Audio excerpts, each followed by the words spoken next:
ನಮಸ್ಕಾರ ಮಾಡಿದ್ನಲ್ಲ, ಬರುವಾಗ ಸುಮ್ಮನೆ ಬರಲಿಲ್ಲ. ಮತ್ತೆ ಸ್ವಲ್ಪ ಹೊತ್ತಿನ ಹಿಂದೆ ನಿಮ್ಮ ಜೊತೆಯಲ್ಲಿ ಇದ್ದವಳು ನಾನು.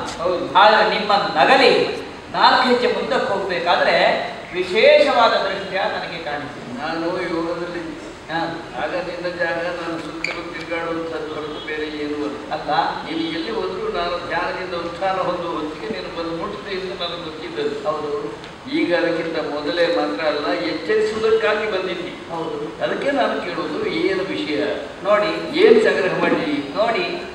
ನಿನ್ನನ್ನ ಅಲ್ಲ, ಇವತ್ತು ನೋಡೋದ ಅದಲ್ಲ. ಮತ್ತೆ ನೋಡಿ ರೀ, ದೂರದ ದಿಗಂತ ತೋರಿಸ್ತಾ ಇದ್ದೀಯೋ, ಆ ಗಗನಚುಂಬಿ ವೃಕ್ಷಗಳನ್ನು ತೋರಿಸ್ತಾ ಇದ್ದೀಯೋ, ಅಲ್ಲಿ ಕಾಣ್ತಾ ಇರುವಂತಹ ಹರಿಯುವ ಗಂಗೆಯ ತೊರೆಯನ್ನು ತೋರಿಸ್ತಾ ಇದ್ದೀಯೋ, ಏನು ವಿಶೇಷ ಕಾಣಿಸ್ತದೆ ನಿಮಗೆ? ಎಲ್ಲೋ ದಿನವೂ ಪ್ರಕೃತಿ ಅಂದರೆ ಹಾಗೆ ದಿನವೂ ವಿಶೇಷವೇ.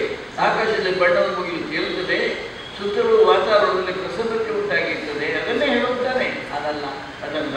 ಸ್ವಲ್ಪ ಆ ಕಡೆಗೆ ನೋಡಿ, ಆ ಬದಿಯಿಂದ ನೋಡ್ತಾ ಬನ್ನಿ. ಆ ಬದಿಯಿಂದ ನೋಡಿದರೆ ಏನು ಕಾಣಿಸುತ್ತಿದೆ?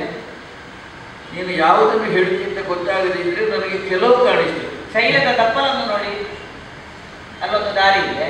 ಹೌದು, ಅಲ್ಲಿ ಪಥಿಕರು ಹೋಗ್ತಾ ಇದ್ದಾರೆ. ಸರಿ, ಆಶ್ಚರ್ಯ ಏನು? ದಾರಿ ಇರುವುದೇ ಪಥಿಕರು ಹೋಗುವುದಕ್ಕೆ. ಅವರು ದಾರಿಯಲ್ಲಿ ಹೋದ್ರೆ ಸಂಗತಿಯೋ, ದಾರಿ ಬಿಟ್ಟು ಹೋದ್ರೆ ದೊಡ್ಡ ಸಂಗತಿ ಅದು. ಅವರು ಹೋಗ್ತಾ ಇದ್ದಾರೆ. ಹೌದು, ನಾನು ಗ್ರಹಿಸಿದ್ದು ಇಲ್ಲಿಗೆ ಬರ್ತಾರೆ ಅಂತ. ಇಲ್ಲಿಗೆ ಬರಬೇಕು, ಇದು ಕೈಲಾಸ.